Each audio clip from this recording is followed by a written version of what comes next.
Good morning.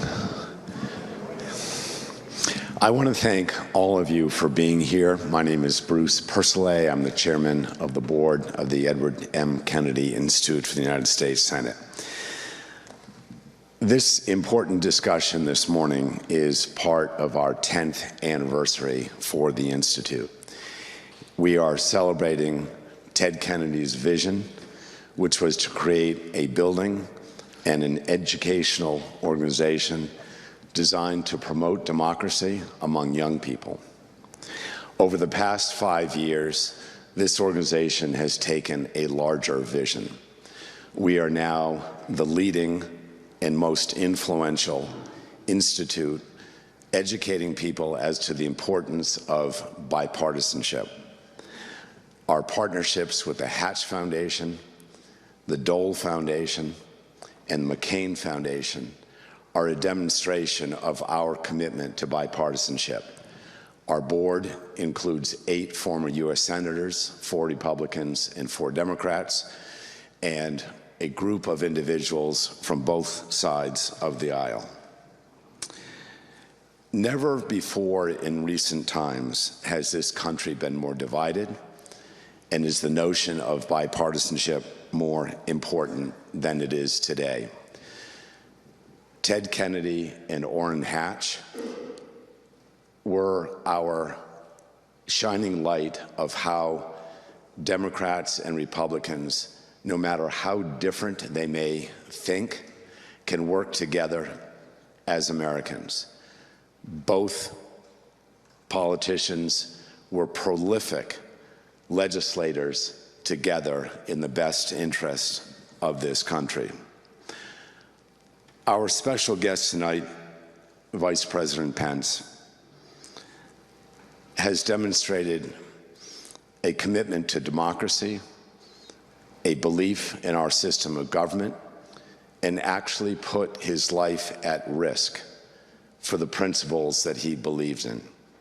Our institute stands for many things, but most importantly, it is the right of people to express difference of opinions, different viewpoints, and to have the freedom of independent thought without fearing for their lives, without fearing for retribution, and without concern as to its impact on them or the country itself.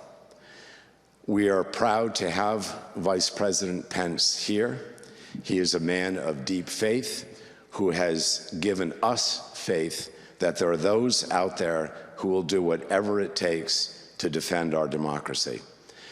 I would now like to introduce our CEO, Adam Hines, who will in turn introduce the Vice President. Thank you.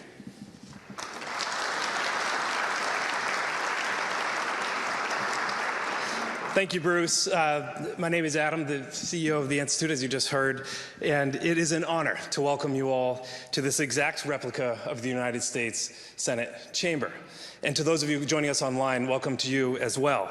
This space was created with a purpose. It's to remind us of our history and the responsibility and the promise of our governing institutions. And so it is such a fitting setting for today's gathering. It's a real privilege to welcome Vice President Mike Pence and Meghan McCain as part of the Institute's 10th anniversary programming. The Vice President's presence here marks a return to the rostrum where he spoke so powerfully to the nation as President of the Senate when the Congress returned to work in the middle of the night after January 6th. And it remains a stark reminder of the fragility of our governing institutions. It calls on all of us, elected officials and civilians alike, to renew our commitment to engaging with one another, to courage, and to the rule of law. That work is not the task of one party. It's not even the task of one generation, but it is a task for all of us. And Meghan, we are grateful for your voice as well, one that has carried forward the legacy of your father, Senator John McCain, with candor and principle. And I note that, as you just heard it from Bruce, because the Kennedy Institute has partnered proudly with the McCain Institute on a number of programs to advance the cause of strengthening American democracy. Together, we believe that gatherings like this help bend our politics towards trust and toward the higher purpose of a democracy worthy of its people. A quick programming note, we are going to have an opportunity for questions and answers a little past halfway through the program, so prepare your questions. And now, please help me in welcoming the 48th Vice President of the United States, Mike Pence, and Meghan McCain.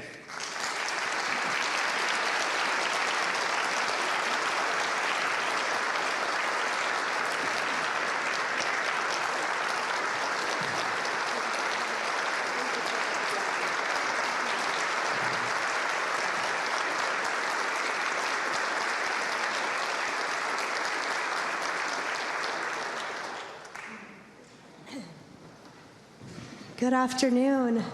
Thank you all so much for being here. I am so deeply honored to be here with you all today at the Edward Kennedy Institute, and obviously with you, Vice President Pence. I'm just so thrilled we have this amazing opportunity to speak in front of you, but we're also being live streamed on my show, Citizen McCain Through Two Ways. So thank you all so much for this wonderful opportunity, and everyone watching online as well.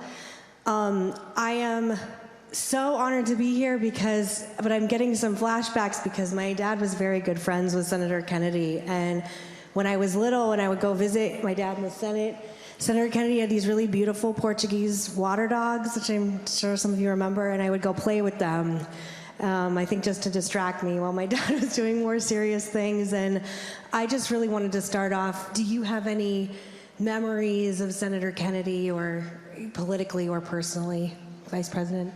Well, first off, Meghan, it's so good to see you. You too. You know, I not only admired your late father, but we were friends. Yeah. We cherish his memory and the legacy of leadership. And I also want to thank Bruce and the entire board here at the Kennedy Institute for bringing a couple of Republicans onto the floor. I must tell you, maybe me a little bit more than you, but this place looks awfully familiar to me.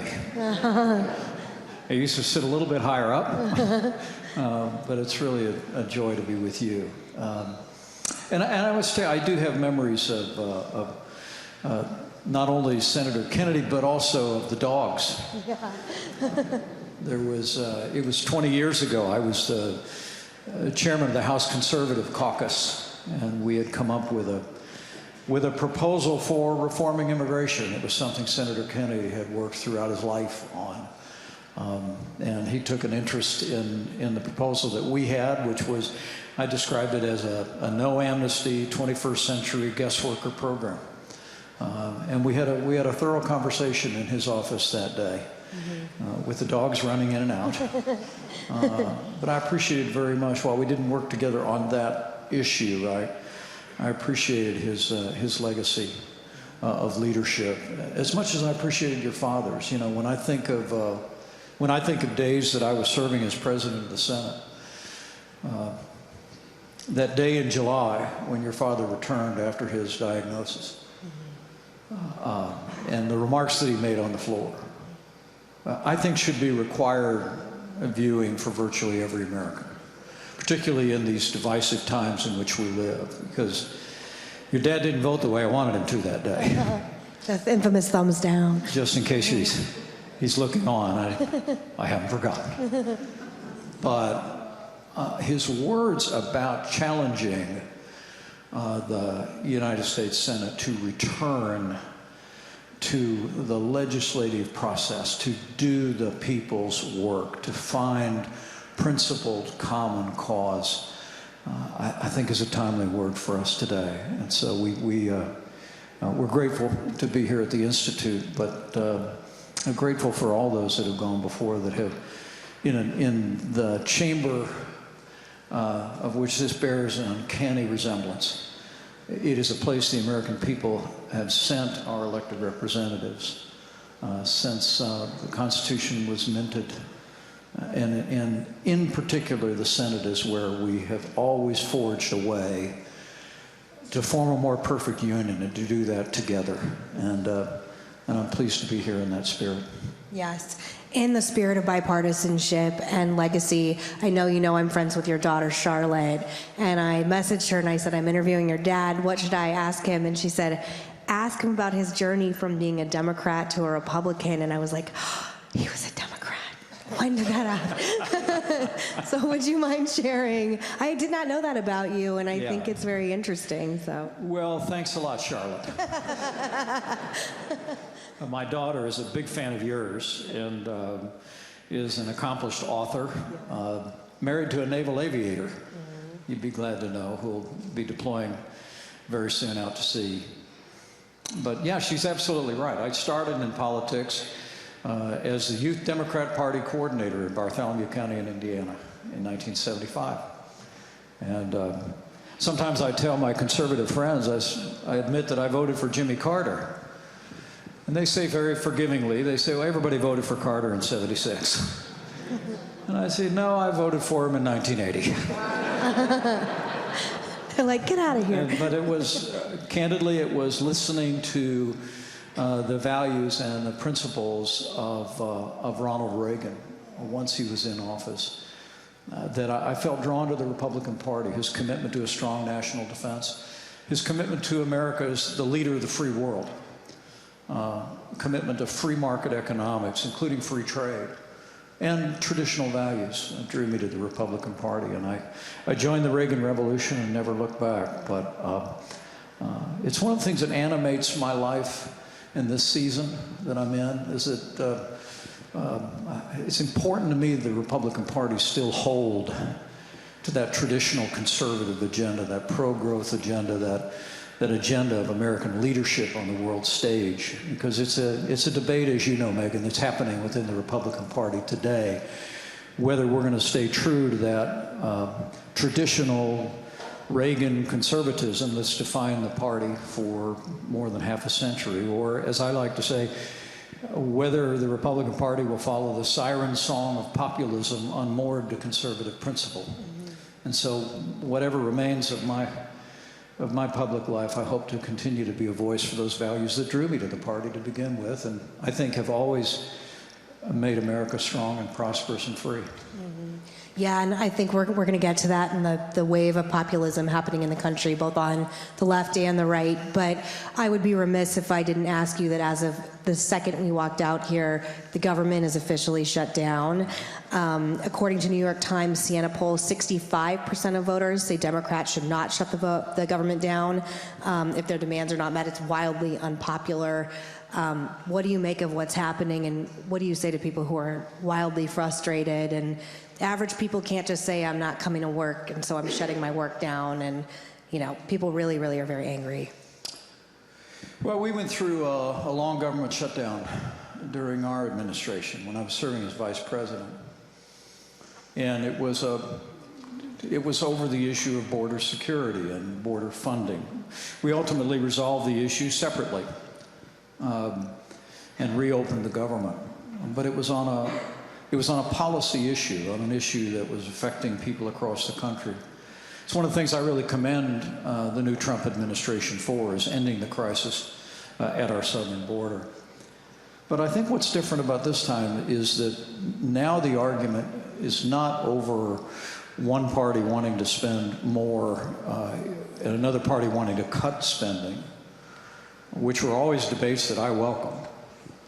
But rather, it's now the difference between the Republican Party that wants to add $2 trillion to the national debt and the Democratic Party that wants to add $3 trillion to the national debt.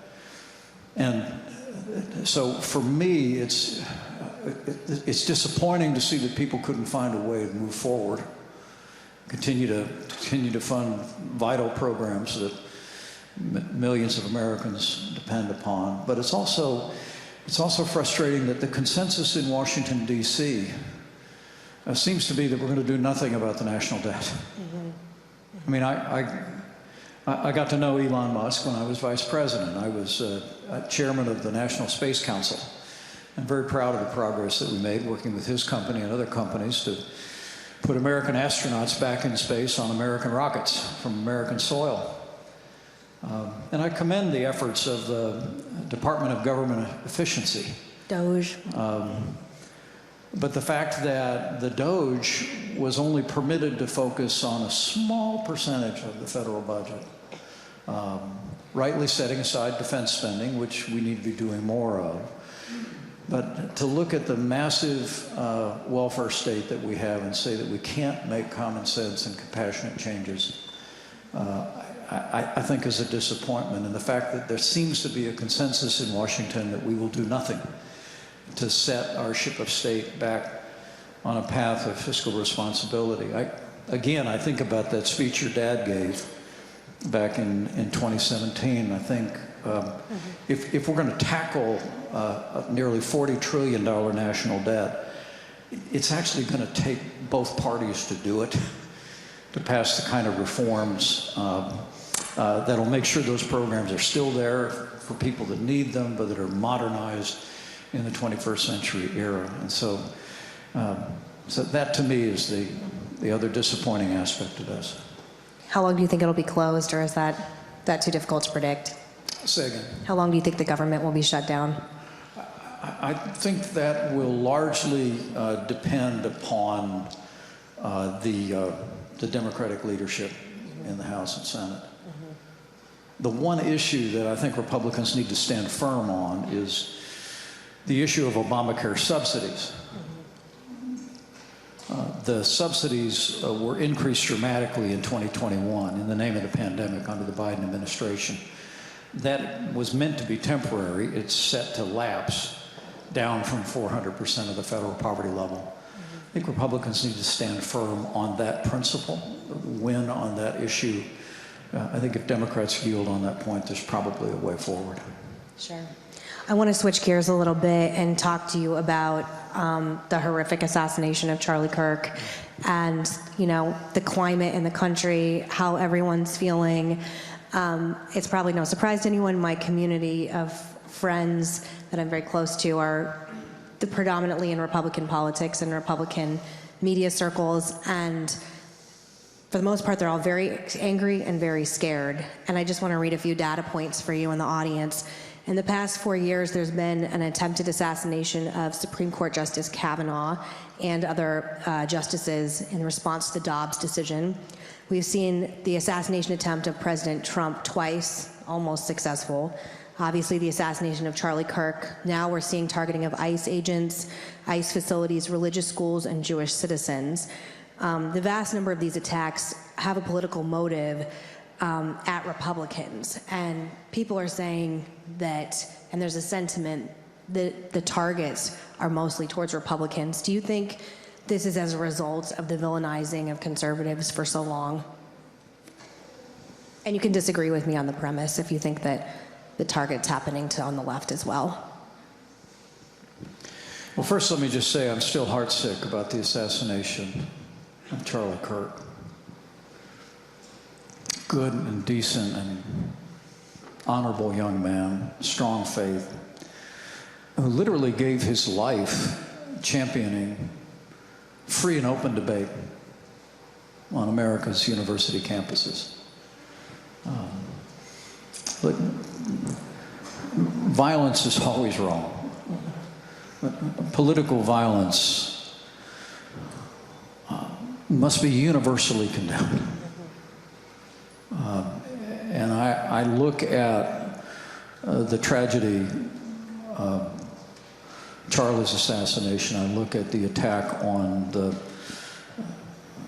Governor Shapiro's home and family in Pennsylvania, the attack that claimed the life of the Democrat leader in Minnesota, and of course the 2 assassination attempts against President Trump. And I think of a fateful day 4 years ago where people assaulted police officers at the United States Capitol. And I have 2 reactions. First is that I think we need to resist the temptation of putting America on trial anytime a deranged individual breaks the law and engages in violence against our citizens. Absent more facts, the man who is responsible for Charlie Kirk's assassination was the man on the roof with the rifle. And I hold the view that we ought to think seriously about reforms that make justice more swift and more certain. in cases of mass shootings, in the cases of political violence. I do believe that the very idea that that someone who engages in any number of these political public acts or mass shootings would languish in prison for 20 or 30 years, that's not justice. Justice delayed is justice denied. And I think we ought to think very seriously about how we expedite, without compromising due process, how we expedite the prosecution and ultimately justice delivered to people that engage in these crimes. Beyond that, I will tell you that I think democracy depends on heavy doses of civility, and that it is incumbent on all of us that have been in public roles to think carefully about the way we talk about one another. I mean, I really do believe that you can disagree without being disagreeable, which doesn't mean that I've never been disagreeable. I have never. You've never. I mean, you can throw some sharp elbows from time to time, but the objective of saying, I can say that you're wrong on an issue without saying you're a bad person. And I feel like we've slipped off that railing in the political debate. The last thing I'd say is our politics is more divided than any time in my lifetime. But Meghan, I'm not convinced the American people are as divided as our politics. I mean, I tell people, you get 15 miles out of Washington, D.C., the people in this country actually get along pretty well. I mean, know how to talk to people that disagree with us. We live next door to people that we don't see eye to eye on everything. Co-workers, friends, people we go to church or synagogue or mosque with. Americans find a way to work together. It's just, we've got to have government as good as our people again. And but this violence, the political violence, as I said, has to be universally condemned. We must bring it to an end with swift and certain justice, but also recognize the way we talk about one another can be exploited by deranged and weak-minded people to justify acts. I agree with you that no individual group of people should be scapegoated when a crazy maniac enacts an act of violence. I also don't think that's fair. One of the things that I am concerned about, though, is according to a recent YouGov survey, 26% of liberals under 45 years old, compared to just 7% of younger conservatives, have said that political violence is sometimes justified. I worry about young people in perspective of this. And again, it's generational. This is not something that older liberals agree with. Do you worry about just, and this is in regards to the shooter as well, just the overall indoctrination of hate from the internet and social media, because that seems to be a big root of these problems? I do, and I would say here at the Edward M. Kennedy Institute, that YouGov survey should be a wake-up call for my friends in the Democratic Party and leaders on the progressive left in this country. The very idea that you would have, by a factor of 5 times more young people on the left who would say that violence is sometimes justified should be deeply troubling to people of goodwill across the spectrum. And that's why I say political violence has to be universally condemned. We created these institutions in the Constitution of the United States to sort out our differences and to form a more perfect union. And we've done that with extraordinary success.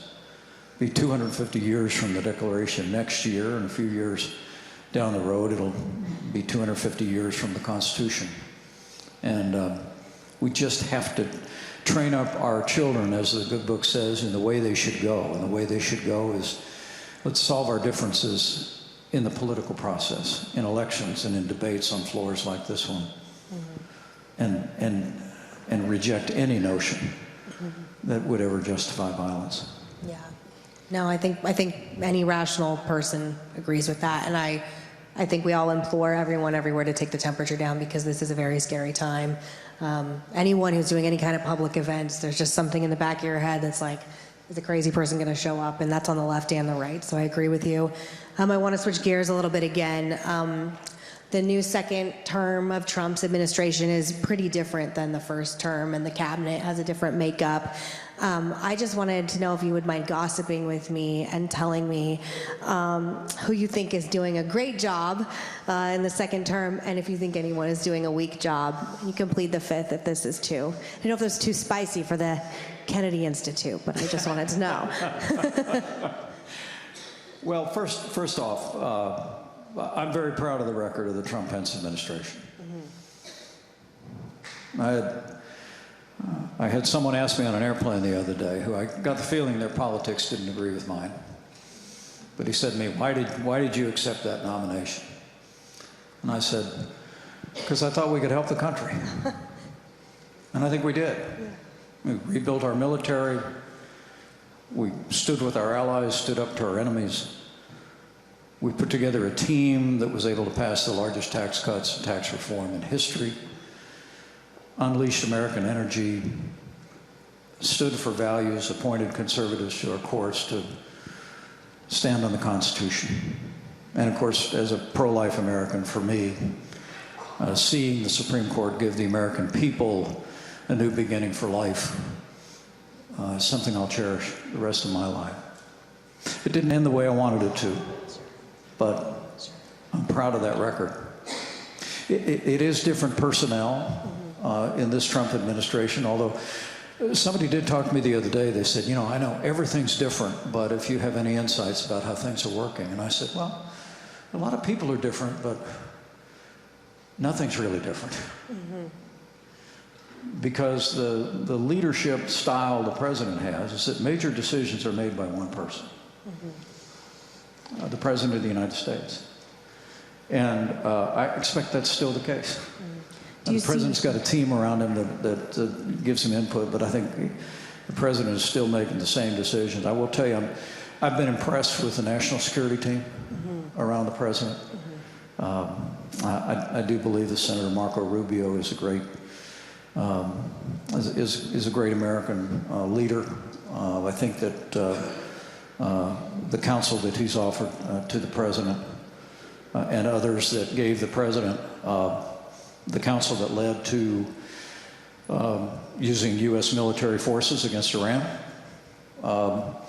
And I must tell you, I've been a strong advocate. I'm someone that believes from the outset of the brutal and unprovoked invasion by Russia into Ukraine that the American people and our allies across the West must continue to give Ukraine what they need to repel and defeat the Russian invasion. And now, with some stops and starts early in the administration, again, the President, I think, has gotten to a better place, sending a very decisive message to Vladimir Putin after his laudable efforts at negotiating peace in Alaska and in a White House conference. And so I'm very pleased with the President's national security team. I will also tell you, I think ending the crisis at our southern border is a historic achievement. And ensuring that those Trump-Pence tax cuts were all extended, I think, was a great benefit to the economy. I've got arguments on some other policy issues, and we've made them publicly, but I think the President's been well served in all those areas. Do you think he's a different kind of president in 2025 than he was in 2016? Do I think he's different? Yeah, like, do you think he's leading differently, or? It would be hard to know in the close quarters of the West Wing whether he's leading differently, but from the outside, you know, I'd often have people in my 4 years in office say, you know, what's President Trump really like in person? And I'd say, you ever seen a rally? They'd say, yeah, and I said, like that. We'd have lunch in this back dining room just off the Oval Office on a regular basis. And whatever he was saying at the end of the table, it was just him and me. He was saying in front of 20,000 people that night. So I think what you see is what you get. And look, I want to say, you know, again, I'm very grateful to see the President stand strong with Israel, to stand up to Iran. I am hopeful as the hours tick by that the brutal, murderous Hamas will accept the deal that's now broadly accepted by Arab nations and Israel and the United States and our allies to end the bloodshed, to lay down their arms, to allow the supervised demilitarization of Gaza. It's an extraordinary step, but I think the fact that the president's made it very clear that failing that, we will stand by Israel as they do whatever they need to do. I traveled to Israel 2 months after October 7th. I walked through a kibbutz called Kfar Aza. Literally walked into the little homes in this kibbutz that was within eyesight of the border of Gaza, a border that had been breached on October 7th at 90 different locations. I mean, it wasn't, as you probably know well, Megan, it wasn't a terrorist attack. It was a terrorist invasion of Israel. It was really designed to cut Israel in half with the hope that Hezbollah would come down from the north. But for the courage of law enforcement, the military, and an awful lot of courageous civilians, they were stopped. But walking through that kibbutz and seeing where people had literally been tortured, brutalized, bullet holes in the walls, blood stains on the carpets, it's clear to me that Israel cannot abide the continued presence of Hamas in Gaza or anywhere else. And I think the president's made it clear there's a pathway now to end the violence. But again, I think that the president's leadership in that space has been admirable, and leadership in Ukraine's been admirable. But I would say, as your late father might say, if he were still around, we've got a long way to go to have the commitment to national defense that we need to meet our obligations in the 21st century. And I'm someone that believes that Senator Roger Wicker's bill that would move us up to a dramatic increase in spending on our national defense is a pathway forward and the pathway to peace. Yeah, I wholeheartedly agree with you, and I wholeheartedly agree with what you're saying about Israel. One of the things, as someone who's a supporter of Israel in the same way that you are, that's alarming is seeing a lot of shifting happening, not only with young people on their support of Israel. Obviously, the Democrat Party has, it's very unpopular and has seen in the rise of people like Mamdani more than likely becoming the next mayor of New York, but it's also happening on the right in populist circles, especially with different media figures. How concerned are you about the Republican Party's support of Israel going forward in 2028? Well, enmity toward Israel is not new on the progressive left.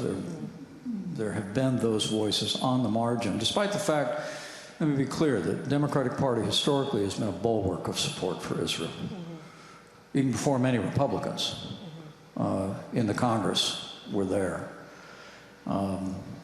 I call Israel our most cherished ally, and for me to have been a part of an administration that was clearly the strongest pro-Israel administration since 1948. It was a great honor to me. But to your point, I think it's important for Republicans and conservatives to confront the enmity toward Israel that is rising on the populist right, including by some very dominant voices in the media and in your world. There are those even that are now talking about that the United States should have allied with Hitler instead of Stalin, which is an atrocious historical assertion, easily rebutted. But it struck me that when some of those same voices came out against using military force against Iran, Meghan, I think they lost their footing with the president. He's got a strong commitment to the security of Israel and has demonstrated that consistently. But when those voices came out and said you can't use military force against Iran to take down their nuclear program, think the president made it pretty clear how incomprehensible he thought that was. And these are the same voices that have been saying for years that we should cut off all funding to Ukraine and essentially let Russia have their way in Eastern Europe. And I think it is part of a rising tide of isolationism on the populist right. But I would say to you, the Donald Trump I know is not an isolationist. His bias is actually to lead. His bias is actually to be out front. And I, for one, am encouraged to see the president returning to that with regard to Eastern Europe. And I commended the president publicly for unleashing our Air Force to move against Iran. Talking about populism, the populist right and the populist left is really gaining momentum, power, popularity. When I look forward to what could happen in 2028, and you see some more moderate figures flirting with the idea of running for president, like Rahm Emanuel was just in Iowa looking like he was giving a stump speech, I really can't see a place where he could be the nominee, just simply because I think he is more moderate. What do you think the future of these pathways hold? Because there is a very popular and powerful silent majority of independents and center-right and center-left people that aren't necessarily on board with this direction that both parties are going in. Well, I have great confidence about the future. Okay, good. I really do. If you go to Washington, D.C., sometime this fall, visit the National Archives, because for the first time in American history, the entire Constitution is on display. Every page of it. They've never done that before. I took the interns from our foundation in Washington, D.C., from our offices across the street, and we went and looked at each one of the documents. I actually learned, as a bit of a history buff, I'm not a historian, but George Washington signed the Constitution twice. He was the first to sign it at the close of the Constitutional Convention, but then a page I'd never even known existed was the page that transferred it to the states. He signed it again. So that's your trivia pursuit answer. Thank you. For later. But looking at the Constitution, it's kind of hard to read some of the early passages, except 3 words: we the people. And I really do believe that in these divisive times, the American people are going to make this thing right.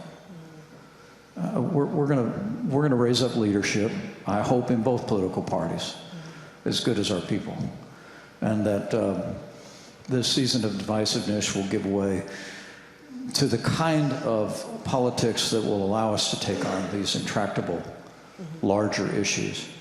Because as I said memorably at the end of 2019, I was having a conversation with President Trump.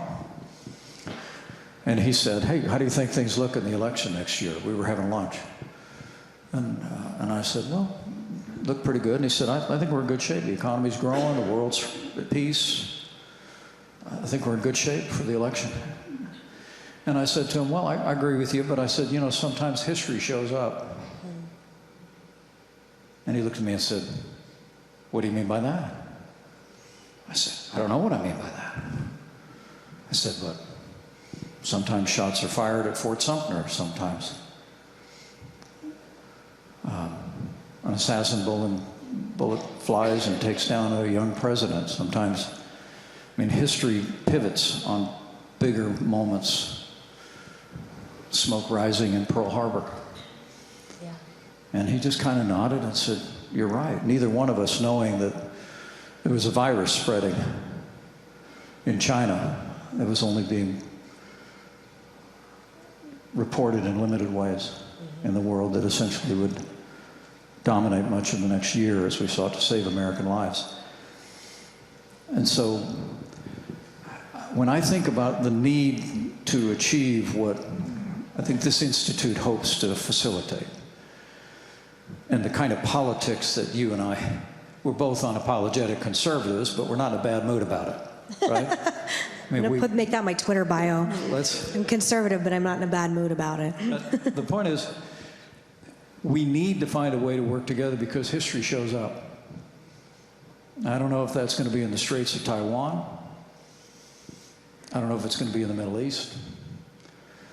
I don't know if it's going to be in Estonia, Latvia, Lithuania, when a NATO ally is suddenly confronted by an intractable enemy. But we've got to find a way to work together to preserve and promote and protect the greatest nation on earth. Have you been paying any attention to Vice President Harris's book tour? I have not. No, She has a new book out which sold extremely well. She sold 350,000 copies in the first week, which is very impressive. But in it, she took a very different route. well, you know, than I you wrote did. a book too. I know. It's So Help Me God. It's available on Amazon.com and where all good books are sold. Yes, but yours was not, I think, quite as juicy, I guess. She was really naming names. She goes after the Biden family, things about her staff, things about other politicians, some really unkind stuff about Gavin Newsom. If you could give her any advice right now about post-vice presidential life, what would you say? Well, I don't know that I'd presume to give her advice. We have debated publicly before. Fair. And we have very different priorities and different views. I'll leave her to her Sure. her political and professional goals. Sure. But I hope for my part to be a part of a larger national conversation. Mm-hmm. You know, we talked before this event about civility, and I've said before, I think democracy depends on heavy doses of civility. Mm-hmm. And I had a sense when she and I were debating on that stage during the presidential election in 2020 that she instinctively shared the same principle. And so I would encourage her to lean on those better angels of her nature and encourage civility. Competition in primaries, which she may already be in right now, are one thing, but I think the American people would welcome us finding ways that we could talk to one another in new and in renewed ways. I had to ask that question. It just was sitting there for me to ask you. If you don't mind, I would like to ask. Yes. That debate night, I don't know if you watched the debate that night. Yes, I did, yes. Yeah, it was, I mean, other than the fly, I thought the night went really well. I got to tell you the story about that, though. Please do. My daughter I had a question about the fly, but I didn't know if it was like too lowbrow. Yeah, no, it's perfectly fine. No, I had a debate, and you prepare for these things, and they tell you there's 50 million people watching, and you try not to think about that. And I prayed about it, and I got through it. I came off the stage. I felt okay. I thought I'd done okay. Yeah. And my wife Karen and Charlotte and my daughter-in-law Sarah, I'm married to our Marine son, are all standing there. And I said to Karen, "How'd it go?" And she said, "Oh, you were great. You did great." And Charlotte said, "Oh, Dad, you were super. You did great." And my daughter-in-law said, "Did you see the fly?" I said, "The fly?" I said, "Well, I saw one flying by. I don't know." She said, "It landed on you for a while." So I've already decided that, you know, when I get to glory, I have a little time with the Lord.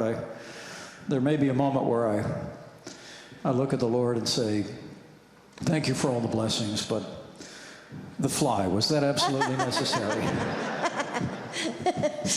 No, I felt bad when that happened. I was like, no one can control anything like that. But I'm glad you have a sense of humor about it. Yeah. Saturday Night Live did a very funny parody. I don't know if you ever saw of it, but just the fly getting bigger and bigger.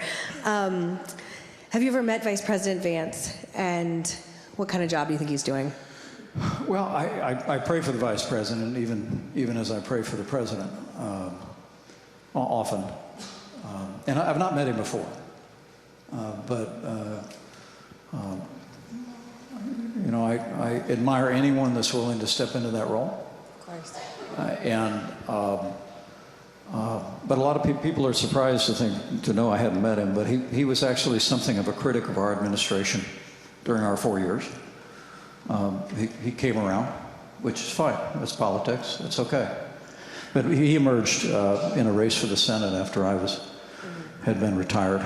back to Indiana. So, but I wish him well, and you know, as I said, you know, I skied behind that speedboat for 4 years, so I understand the unique role that he's in, and I just think my hope is that he'll offer to the president not only the counsel but also the support that any president needs in those moments. I took the policy when I was vice president of some advice I read from Walter Mondale during the transition in 2016. He said, everybody that comes in the Oval Office is just asking the president for something. But he said, it can't be like that with the vice president. So the vice president, Walter Mondale wrote, owes the president his opinion once and in private. And I hewed to that with very few exceptions. I would give the president the full range of my advice, but always just between us, except when circumstances or history required otherwise.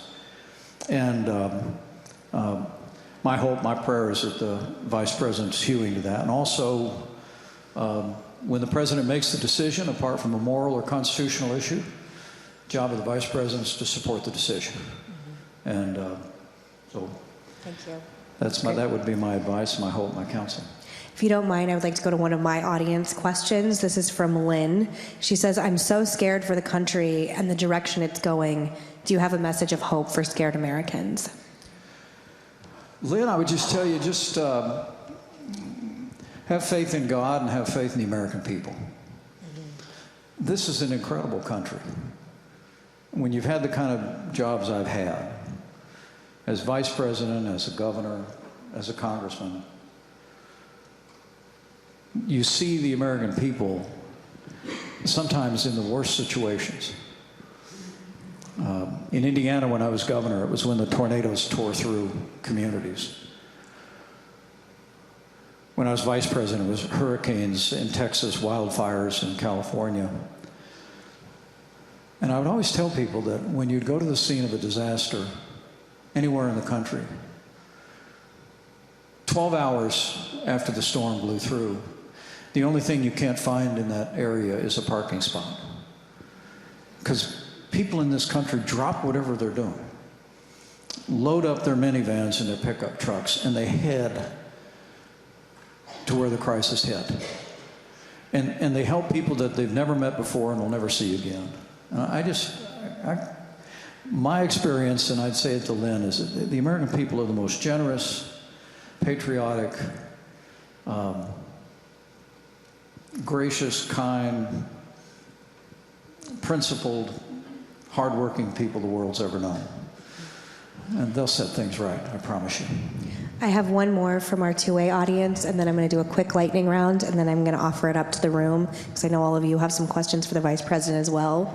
So just really quickly, Brenda from two-way asks, why do so many leaders fear populism? Is it true that populism only rises when the ruling class fails? I think it's a really insightful comment, because I do think that the rise of the progressive left and the populist right are evidence of the failure of leadership to meet the expectations of the people. And so in my judgment, on either end of the spectrum, this is where the easy answers come from. The real work has to be done, whether it's confronting the national debt, whether it's making sure that we have policies that have a growing economy that works for all of the American people, whether we advance policies that respect the faith and values of the American people and their choices on education and the rest. But I think there has been we have been in a time where there's been a sense, as Ronald Reagan said, that a little intellectual elite in a far distant capital could plan our lives better for us than we can plan them ourselves. And I understand that instinct. I understand the concern. But then I think it's incumbent on us to explain why free markets work better than socialism and a command and control economy, why American leadership in the world and America acting as leader of the free world leads us not to war, but to peace. why it's important that we have a Supreme Court that will hew to the Constitution as written, and that vouchsafes the values and the liberties of all of us. But I think so part of it is a failure of policy to confront these large issues, and also I think it's also a failure of just making sure we make the case for those timeless American values. Thank you. We're going to do a quick lightning round, just quick response. None of these are from my daughter, right? None of them from your daughter. But I did have a little help. Lincoln or Reagan? You know, Abraham Lincoln grew up in Indiana. Okay. Town hall. You didn't know that. We like to say in Indiana that Lincoln made Illinois, but Indiana made Lincoln. He moved to Indiana when he was about 6 years old and grew up on a little farm in Spencer County, and I admire him more than I could ever express. Town hall or rally? I love the town hall. Mm-hmm. I mean, I spoke at more rallies than I can remember and always cherished it. But for me, it's, you know, I used to have a radio show back before you were born. I know that. I'm old, I'm 40. I know I don't seem interesting enough to have had a radio show. But I was on the radio 3 hours a day, 6 days a week, all over the state of Indiana. And I was kind of like Rush Limbaugh on decaf. That's a good line. But my wife, after I'd come home and our kids were little, and sometimes she'd listen to the show, and I'd say, "Did you hear the show?" And she'd say, "Yeah, no, it was fine." And I said, "You know, what'd you think?" And she said, "Well, it got really good after you started taking calls." So I learned early on from my wife's blunt candor that I'm better at dialogue than monologue. So I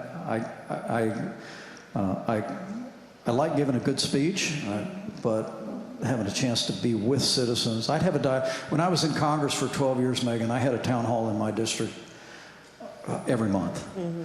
And I always felt that strengthened my ability to then go back to Washington and carry the values and ideals and expectations of my people.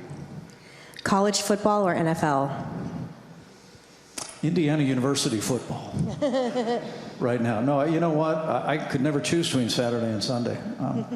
I'm an IU football fan. We're excited this year with the program. Purdue's doing great, Notre Dame, but I'm a Colts fan from the day they got off the Mayflower trucks. Butter sculptures at the state fair or food on a stick? Oh, that's not even a close call. State fair is about food. Okay, sounds good. Last one, Dolly or Reba? Dolly. You gotta love Dolly. She had to cancel a concert this week, and she said, and you gotta love her. She just said, and it wasn't because I had an appointment with my plastic surgeon. Yeah. What a wonderful person. I wish her well. God bless her. Yeah, she's an American icon as well. Well, thank you. I really appreciate all of you hosting us at the Edward Kennedy Institute, and obviously, Vice President Pence, it's such an honor to be able to interview you in this beautiful forum, and I want to open it up to questions from all of you. I understand people are going to come with microphones. That'd be great. Want to guide us? Sure. Do you want to start with you? Thank you. Do I just speak here? He's got a microphone for you. Yes, testing. Yep, go ahead. Well, thank you, Vice President Pence, and welcome to Hong Kong in January. And I would like to ask about your views on the midterm redistricting efforts advanced by both Democrats and Republicans in several states. Mm-hmm. Well, we haven't had a tradition of mid-decade redistricting, but there's no prohibition against it. Congress actually considered making that statutory. Congress has some authority with regard to elections, but they never chose to do that. Generally, we've done redistricting after the decennial census is done. And for my part, my default setting, you might have already guessed, is the Constitution of the United States. And the Constitution essentially says that states conduct our election, time, place, and manner. They certify the Electoral College votes. But it was a very, very important principle in the Constitutional Convention that states control elections. And so I would defer whatever angst it creates for people. I would simply defer to state legislatures and to governors to determine what they think is appropriate with regard to the time, place, and manner of elections and the nature of districting, and whether it be in Indiana or Texas, California, or anywhere else.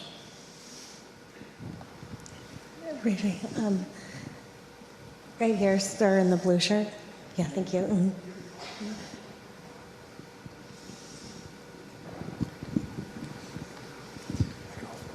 Hi, thank you for coming to the Kennedy Institute. I'm from Dorchester, born and raised, middle-class family. Great. Catholic, going to church every Sunday. Grandparents were from Ireland, County Mayo in Waterville, Kerry. You know, what's happened to the middle class now is insane to me. I find it interesting that no one wants to talk about that. The cost of inflation, the groceries at the store are up through the roof. You know, President Trump's talked about tariffs. I'm all about made in America. I'm a union worker, have been most of my life. Grew up as a Democrat. But where's the buck stop? And also, you know, we have a mental health problem in this country. We have a drug problem with fentanyl that no one wants to address. You know, it's funny. I was down in Mississippi 3 years ago, and I did not see a homeless person on the street. Now, you go to New York City, you see them all over the streets. About last year, I took a trip with a girlfriend to New York City, and I saw about a bunch of homeless people on the streets. We have a problem with mental health. How would you address that? Well, briefly on your second topic.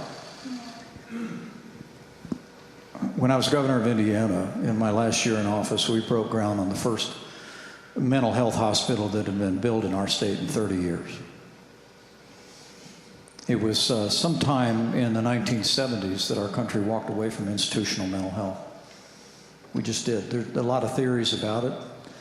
Some people attribute it to a best-selling book that became a movie. One Flew Over the Cuckoo Nest. Some of the folks are old enough to remember it. Very dark depiction of institutional mental health in America. But what happened within a generation is states around the country just shut down what used to be called mental institutions, including in Indiana. I think the time has come for us to revisit and reestablish institutional mental health care in America. We started that in Indiana, and it's absolutely essential, I think, that we go back. I just think of the shooting that took place when we were in office in Florida. Meeting with the mother of the shooter, and we learned how many times she had gone to law enforcement and said, "He scares me. We have a problem." They had nowhere to go, nowhere to turn to, for her to go to court and to say this person needs institutional mental health care. So I'm strongly in agreement with you. With regard to the economics, look, I'm somebody that believes in free market economics, and part of that is free trade, okay? And I know that historically, the Democratic Party has been much more favorable to protectionist policies and tariffs, but one of the things that President Trump has brought into this term, different from ours, was the kind of broad-based unilateral tariffs against friend and foe alike that I think are contrary to American growth and prosperity. And I believe the evidence is now beginning to hit grocery store shelves, hardware store shelves. You're starting to see prices are up now. And that's because, I have a news flash for you. American businesses and ultimately American consumers pay American tariffs. Okay? No, now, an exporter in France may take a little bit off their price to keep their market share, but it's the American company and ultimately the consumer that pays the price for tariffs. And it's something our foundation, you can visit us on X at American Freedom. We've been one of very few voices trying to make the case against that populist move toward protectionism, because I think it ultimately is going to harm our economy, it's going to harm consumers, and it's going to harm manufacturing, my friend. Indiana's, you wouldn't know it, but we're like the second leading exporting state in the country per capita. What we make, what we grow, we sell to the world. And I will tell you right now, farmers are hurting across the heartland of America as a result of the fact that the retaliatory efforts that our trading partners have taken. I have to tell you, I think it was the Secretary of Agriculture who communicated recently, or was reported communicating recently, that Argentina, that we're offering a bailout to, just recently filled the soybean order that we usually fill to China, because China's not buying our soybeans at the rate they have in the past. So I think, look, I'm a big believer in free trade with free nations. Now, you might have caught the nuance there. With China, get as tough as you want on China. They've engaged in years of trade abuses, intellectual property theft. I think we can't be tough enough on China. And that includes making sure that we maintain a strong presence in the Asia-Pacific with our defense. But get very tough on them economically. But other trading partners, free nations around the world, the goal should be to lower barriers and let the American people buy and sell. That's contributed mightily to the prosperity of our country over the generations, and it will again. I was trying to get a woman. Okay, then you, sir. You, sir, yeah, thank you. Thank you both very much. It's a privilege to be here, particularly you. Particularly Mr. Vice President, I commend you on a tremendous political career. I woke up this morning, average Joe citizen, and two thoughts went through my mind. One is, I grew up in a world where I could watch a liberal conservative debate all day long, and then we go out to dinner together. Mm-hmm. So the one question is, how do we prevent this divergence which just continues? And rather than the word bipartisanship, I love the word unity. Is it even possible? Can we get there? And secondly, and this is to both of you, we talk about the deranged lunatic, and we go right to media and social media. Is there a way to put a rein around this? We know they're watching it, and someone's getting the ideas there, to somehow put a rein around this, and what's even the possibility of that happening? Thank you.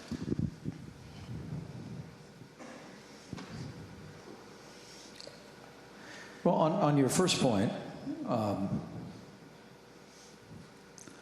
again, I honestly believe that the American people in the days ahead are going to demand that we return to the kind of leadership that served our country so well.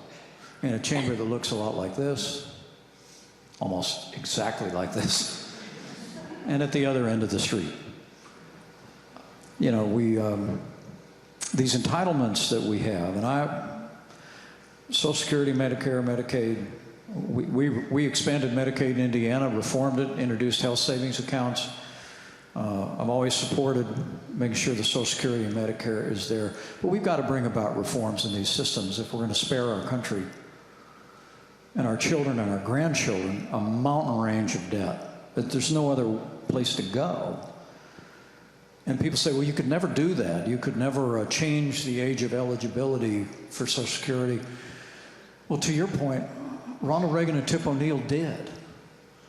They extended the life of Social Security by decades by working together, making common cause. A couple of good Irishmen, I would say. And not so where you'd even notice. They brought about reforms in Social Security. They actually gradually increased the age of retirement and eligibility in Social Security and saved hundreds of billions, if not trillions of dollars for American taxpayers. We can do that again, but it really does begin with leadership and with supporting the kind of people that will carry that kind of leadership forward, and in both political parties. The second thing, I think a lot about social media. I don't know if you have thoughts about it. When I was in Congress, I authored what I think to this day is the only bill ever to pass Congress that put a restriction on the internet. It's interesting. It's a provocative thought. We've always maintained free and open message, but I authored a bill. It's called the Truth in Domain Names Act. This is 20 years ago. I was on the Judiciary Committee.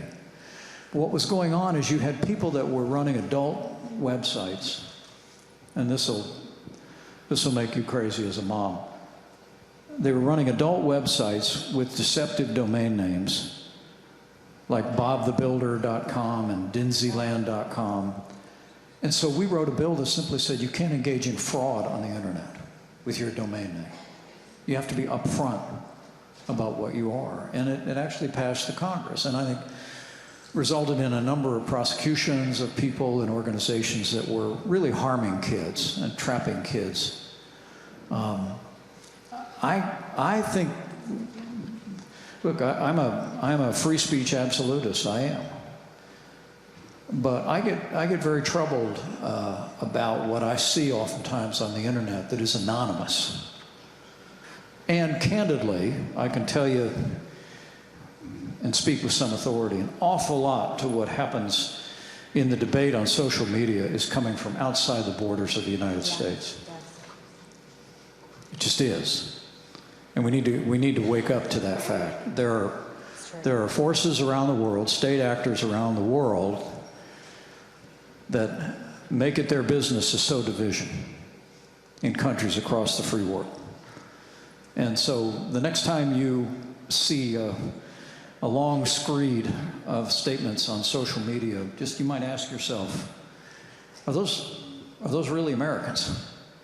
Who are they really? And I think, I would hope the Congress and frankly our tech companies around the country would think very carefully about how do we create greater accountability, greater transparency in the public debate so that we would know, look, my late father, a combat veteran in the Korean War, said more times than I can remember, I might disagree with what you say, but I'll fight to the death for your right to say it.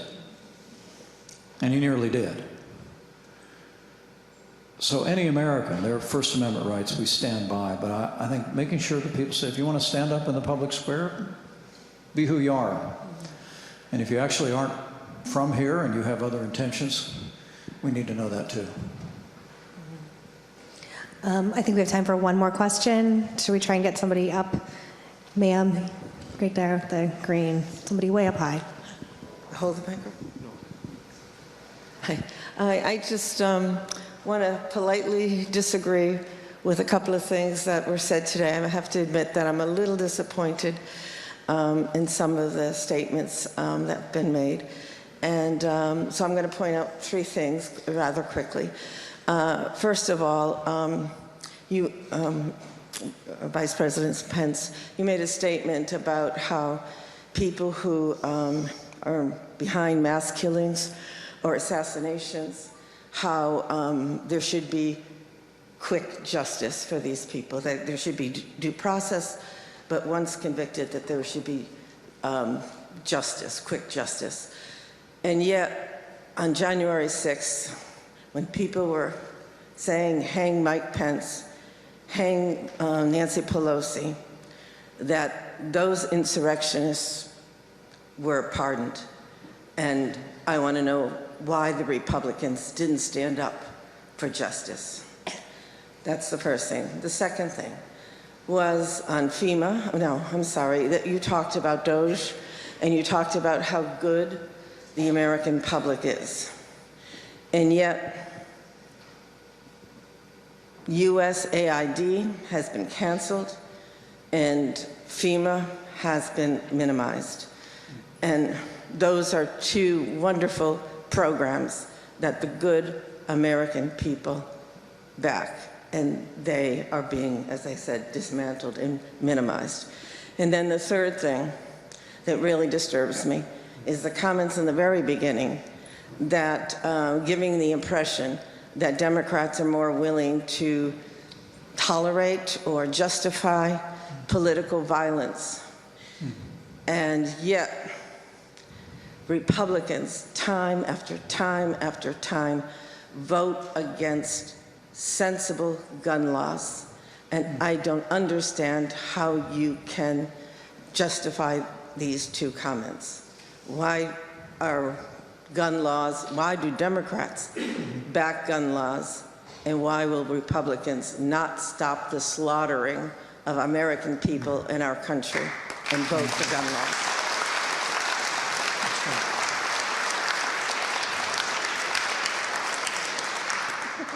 We're still in Boston. Gee, look at the time.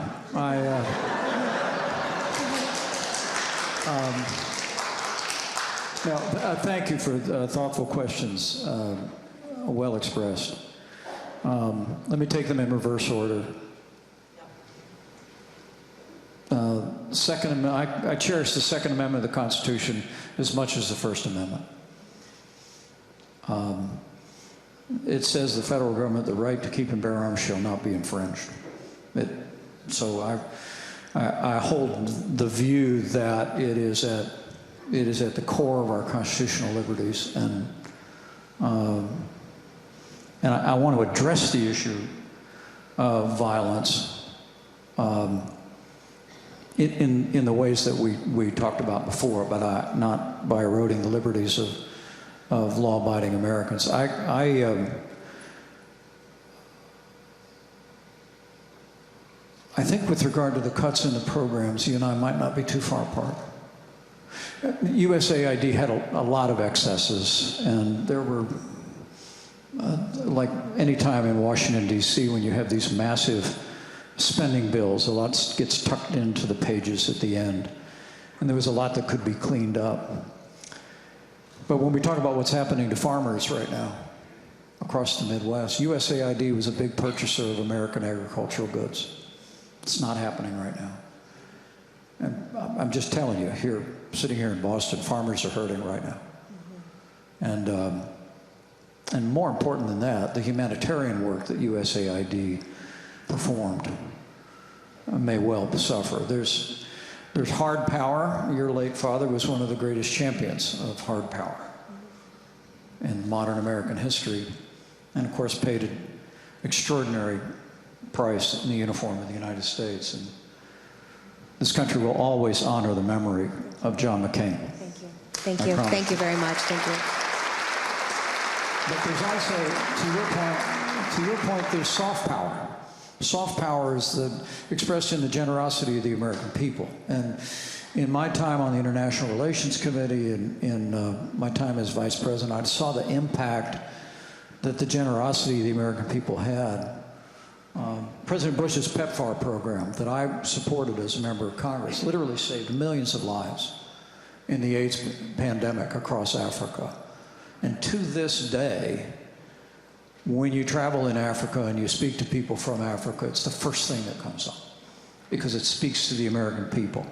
And at a time when China's making incredible investments all across the two-thirds world, if you will, especially in Africa, that kind of soft power is vitally important. And so I take your point. And of course, my hope is, well, there was talk early in this new administration about shutting down FEMA. I was pleased to see them reverse out on that. I spoke against it. Worked a lot with FEMA when I was governor. Saw FEMA on the ground when I was vice president. Got a lot of, ever since Hurricane Katrina, we had made extraordinary investments in improving our response rate in FEMA, and I'm pleased that they came off that agenda. Your last point is maybe the most profound, and it's one on which I assure you we agree. When I say that political violence should be universally condemned, I mean it.